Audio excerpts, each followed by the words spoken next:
Lui, c'est Hawker, joueur compétitif qui a accédé à la Division 1 la saison dernière en étant top 32 des playoffs. Il a également fait J2 au DLC de Ghent. J'épique mon bleu-vert. Mon adversaire est parti en jaune violet. On est sur une série de 2 défaites. Il faut absolument renouer avec la victoire si on veut espérer atteindre les playoffs en fin de saison. On va voir comment la game s'est déroulée. Petit disclaimer avant d'analyser cette game. Tous mes matchs de MFL ont été effectués en remote comme les règles le stipulent. J'ai juste enregistré ma partie, enregistré mes mains et grâce à un petit logiciel que met à disposition Luz, le créateur de Duel Links, j'ai pu recréer la game de A à Z. Donc on est parti pour cette analyse. Comme je vous ai dit, on est parti en vert bleu. Au niveau du mulligan, on voit que j'ai pour les hommes Clarabelle, le Philippe, Petite Clara, le Milo, le Prince Philippe et le Typo. N'oubliez pas que vous pourrez retrouver les decklists que je joue dans ce World Project et toutes ces saisons de MFL dans la description. Vous pourrez retrouver les decklists.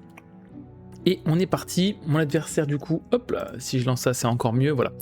Qui va ancrer Jean-Christophe et qui va jouer le feu follet. Donc le fait qu'il joue Jean-Christophe me donne une indication qu'il a quand même une version qui peut être un petit peu agressive en début de partie, donc il va falloir que je fasse attention lorsque je serai, ou si je le serai, sur le play durant ce BO. Après mulligan, je récupère je récupère quoi? J'avais grosse Clarabelle, petite Clara. Non, je pense que c'est un bug, malheureusement. On voit que le mulligan a été fait après que mon adversaire est ancré. Donc on va juste garder la main de départ. Je crois que le mulligan avait un petit peu bugué au moment de la création de la scène. Donc j'ai une vision, j'ai invoqué petite Clara, crois-moi j'ai vu pire, un développe ton cerveau, un petit Prince Philippe, un buzz et une vision. Donc un early game plutôt ok, avec des options, que ce soit développe, Clara.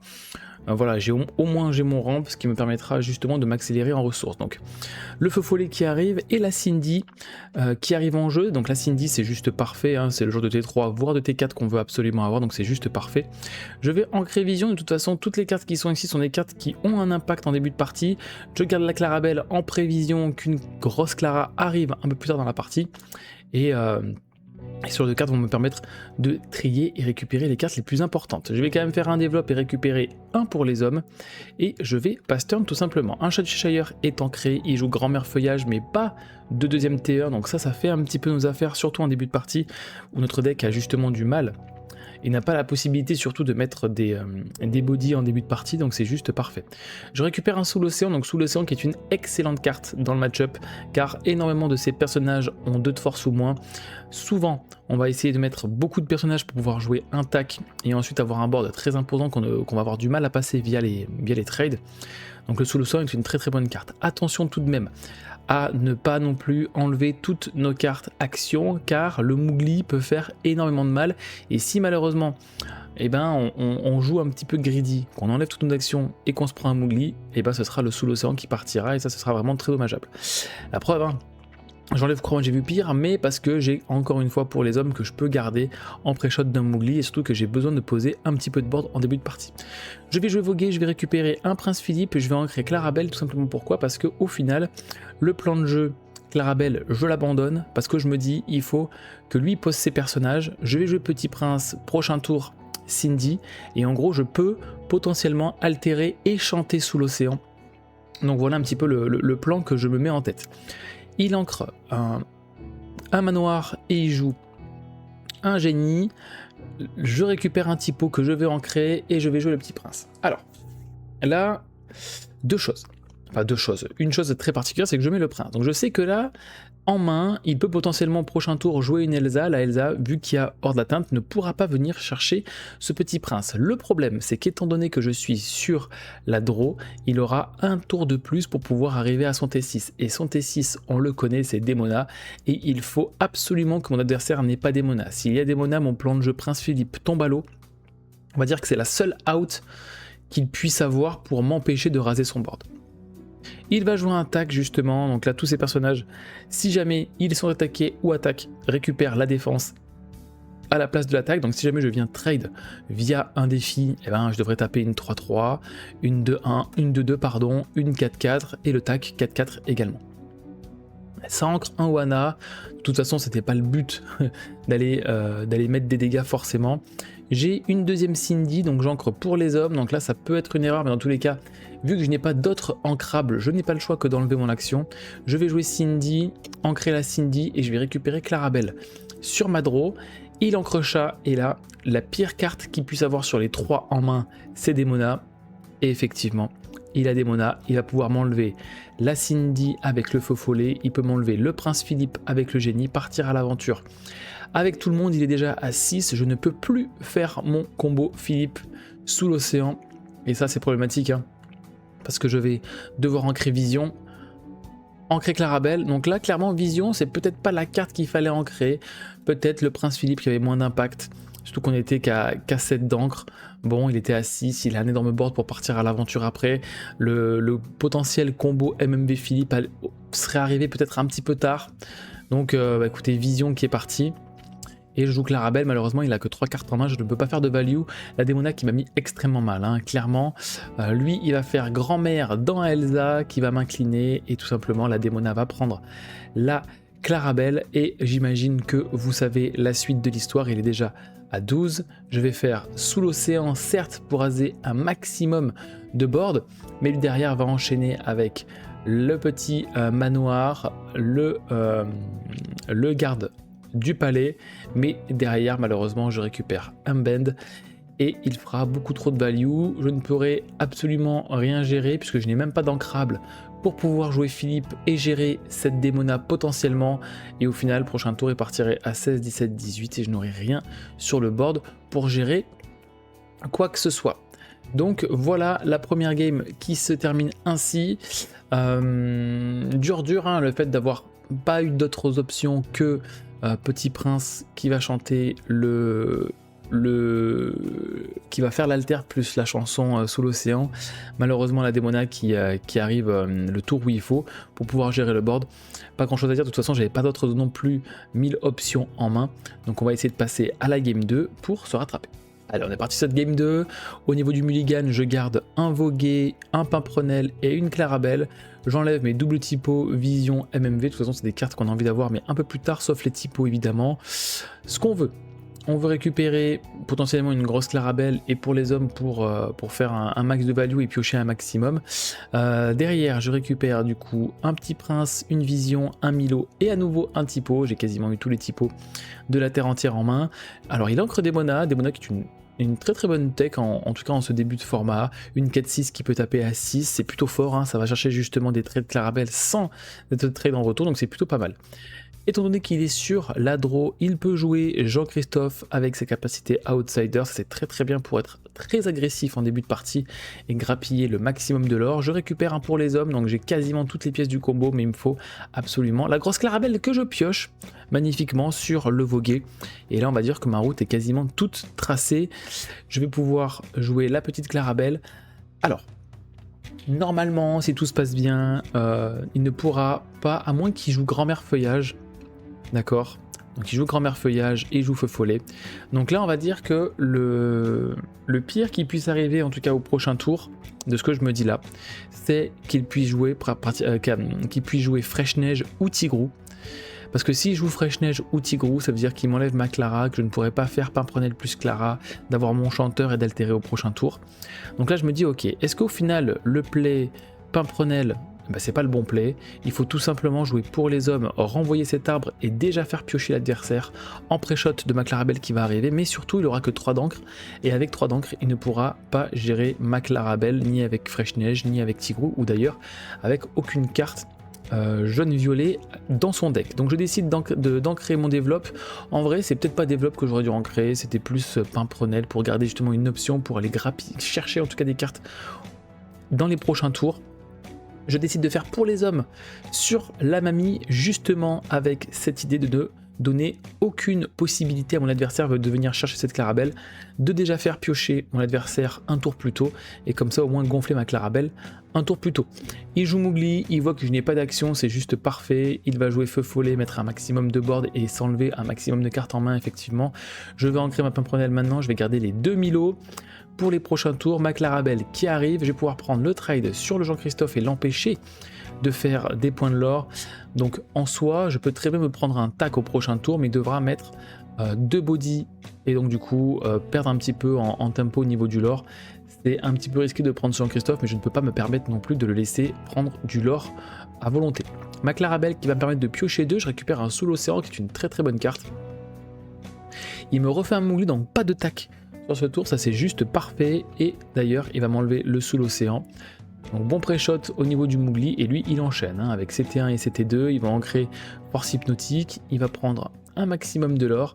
Je récupère Crois-moi j'ai vu pire, que je vais Arcast justement, qui va me faire piocher pour les hommes plus Clarabelle, donc ça c'est très très bien d'avoir pioché pour les hommes, mais surtout je vais pouvoir ancrer ma petite Clara, ou alors même peut-être bien ancrer Milo. On va voir un petit peu comment j'ai pu réfléchir en vrai. Là il y a un plan, on peut faire ancrer Milo, joue Prince, joue Clara, chante pour les hommes sur un des bodies, et derrière faire un maximum de value en termes de pioche, et comme ça prochain tour on pourrait faire Milo, prendre des trades avec la Clara, avec le Prince, ou potentiellement faire MMV Shift si jamais on le touche sur les draws de pour les hommes. Donc je me défausse, ah oui c'est vrai que j'ai pas encore défaussé, donc j'ai défaussé Clarabelle, donc le plan de jeu, petite Clara tombe à l'eau, je vais quand même ancrer un Milo, je vais chanter pour les hommes sur un feu follet, et je vais pouvoir piocher 3 cartes.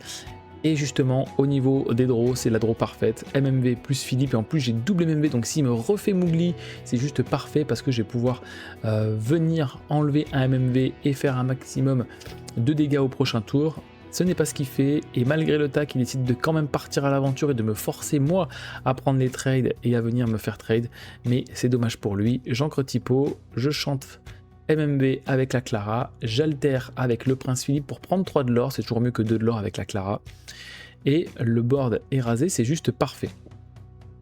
La Clarabelle également qui fait de la value, qui me fait piocher les cartes, c'est juste parfait. Le cavalier attaque sur le Prince Philippe, c'est pas un problème de se prendre cavalier attaque dans ce genre de situation, parce que dans tous les cas le prince a fait son effet, et c'est tout simplement ce qu'on veut, hein, raser le board, après qu'il soit géré, qu'il fasse du point de l'or, en fait c'est des points bonus en fait, en plus du rase board, donc on peut se permettre de le perdre, c'est pas très très grave de perdre un Prince Philippe après qu'il est combo quoi. Le feu follet, double feu follet, ah oui, ah c'est ça que je voulais vous dire les amis, c'est ça que je voulais vous dire les amis.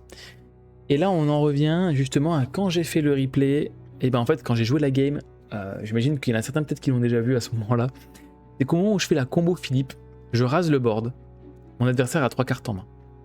Le problème c'est que mon adversaire, au moment où je rase le board, récupère les 2 feux follets en main. Je rappelle l'effet de feu follet les amis, lorsque ce personnage est banni via un défi, vous pouvez renvoyer cette carte dans votre main. Si jamais vous suivez la chaîne, vous avez pu voir que dans ma première vidéo de World Project à la boutique ludique en championnat de 7, il est arrivé le même problème. C'est-à-dire que mon adversaire a remonté son feu follet sur un raseboard et non pas via un défi. Et donc du coup mon adversaire a pu récupérer ces 2 feux follets. Alors certes, ça a permis à ma Clarabelle de se gonfler et de piocher un maximum de cartes, mais le game stat n'est pas correct. Et malheureusement, ça c'est quelque chose où les 2 joueurs n'ont pas vu cette erreur-là. Et on va voir si ça va me porter préjudice ou non, parce que mon adversaire va pouvoir jouer justement les 2 feux follets qu'il n'avait pas en main. Et est-ce que ces 2 feux follets vont me poser problème jusqu'à la fin de la partie? En tout cas, sachez que c'est une erreur que j'ai remarquée en refaisant le replay de cette game-là. Et les 2 joueurs, enfin lui et moi, on ne s'en est pas du tout rendu compte. En plus, c'était en début de format, c'était les premiers jours, premières semaines où l'extension était sortie. Et donc du coup, cet effet de feu follet, je pense qu'il y a dû avoir des approximations des 2 côtés. Moi, j'avais pas forcément fait attention déjà, et surtout l'effet voilà, en tête tout de suite. Enfin bon. Du coup, on reprend la game quand même dans tous les cas. Le Milo qui va remonter un feu follet. Je vais me défausser d'une carte. Je vais faire un maximum de value en piochant ensuite avec ma Clarabelle. Et surtout derrière, je me retrouve avec double Cindy, Geyser plus Vision.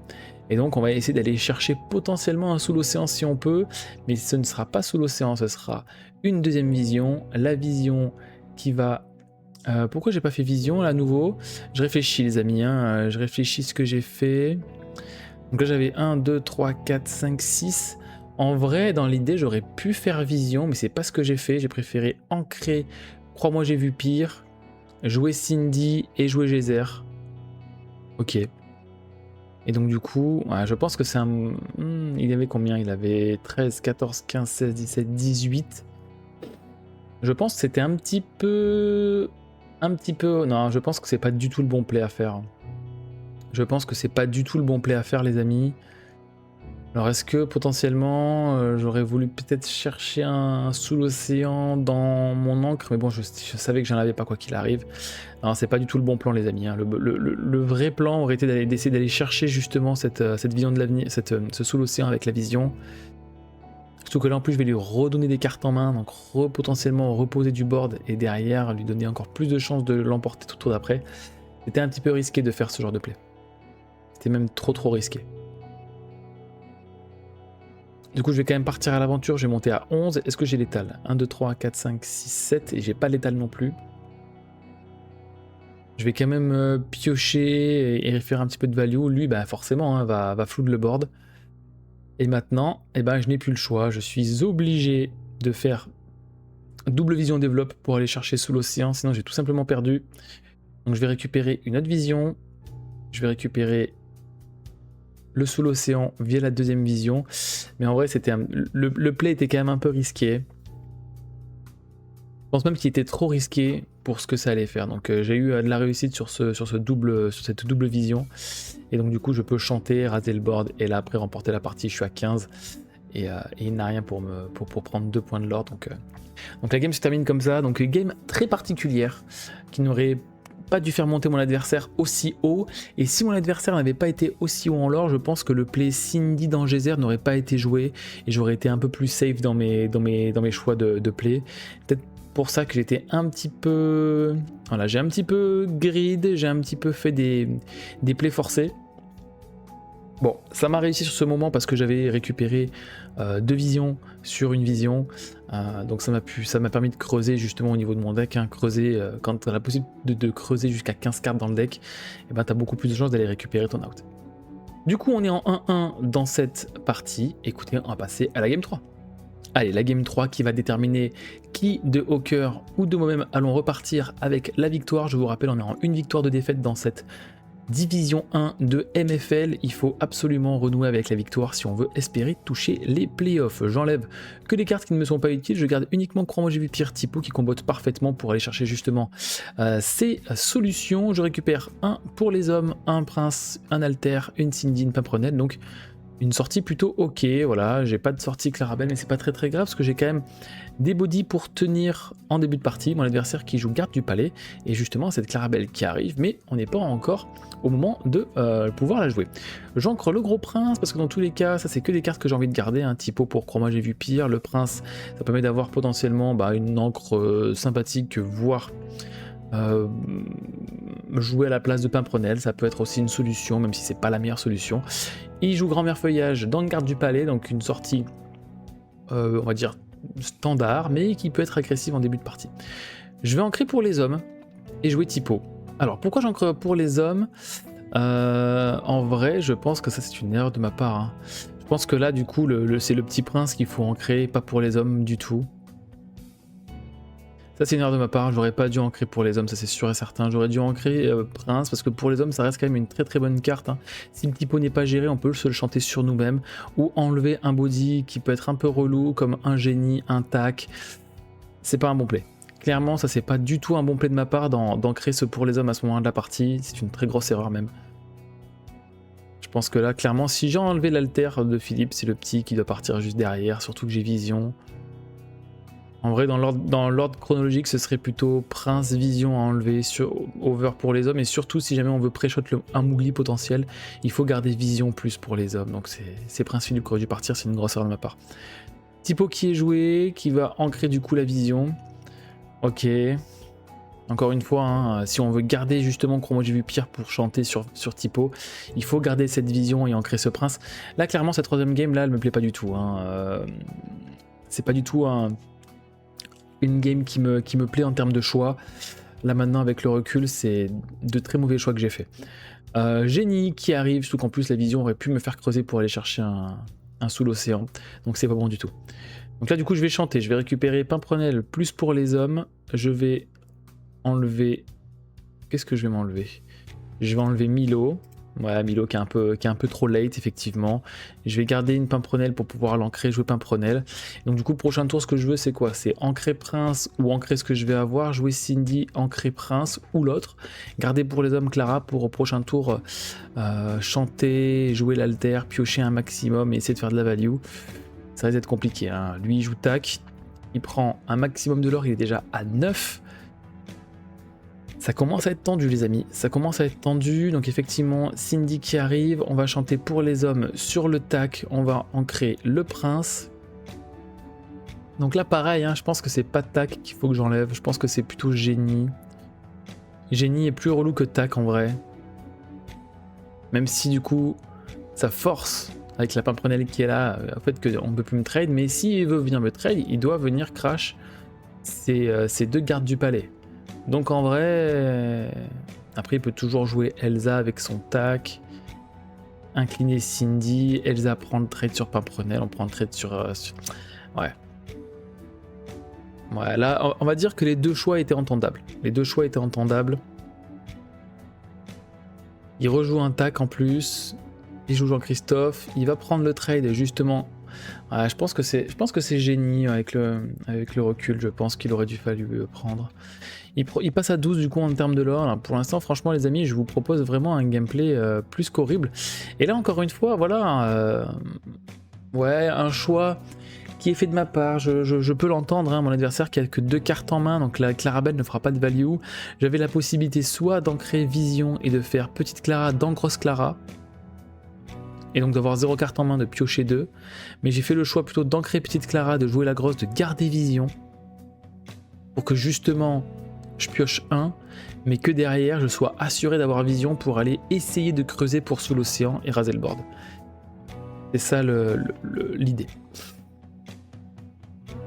Donc là encore une fois, hein, il peut me très bien ancrer Démona, et si Démona il peut raser tout mon board. Ce sera Hades, donc Hades qui va faire piocher la Clarabelle. Le problème c'est qu'il a des cartes qui peuvent gérer cette Clarabelle, notamment Grand Génie du Mal. Mais il ne le touche pas, il part à l'aventure, il est à 19. Vous imaginez bien comment c'est compliqué à 19.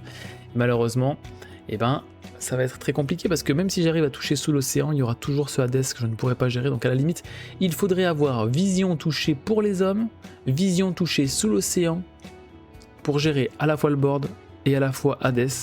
Il aurait 5 cartes en main et je fais un max de value et après on le bloque à 19, on essaie de remonter. Je fais Vision, je récupère MMV. Et vous l'avez compris, hein, je n'ai aucune solution pour gérer ce Hades. Je joue Vision quand même, je récupère un développe, le développe qui me récupère une Cindy, et malheureusement, je n'ai pas touché mes board pour gérer le board, et c'est Hawker qui finit par l'emporter. Donc, troisième game, extrêmement laborieuse, de mauvais choix de ma part, mais de tous les cas, je pense que les choix qui ont été faits à ce moment-là de la partie n'ont eu au final aucun impact avec la sortie très agressive de mon adversaire. Voilà, il a une sortie triple personnage OT3, il a enchaîné avec Génie, Tac qui ont fait un maximum de l'or, donc c'était très très bien joué de la part de mon adversaire. Écoutez les amis, on se retrouve en une victoire, 3 défaites, et là ça commence à faire extrêmement mal en ce début de saison. Il faut absolument réagir dans les prochaines semaines et les prochains matchs. En tout cas, sachez que le prochain match va arriver extrêmement vite. J'espère que la vidéo vous a plu. N'hésitez pas à la liker et à mettre un petit commentaire. En ce qui nous concerne, on se dit à très très vite. Ciao tout le monde.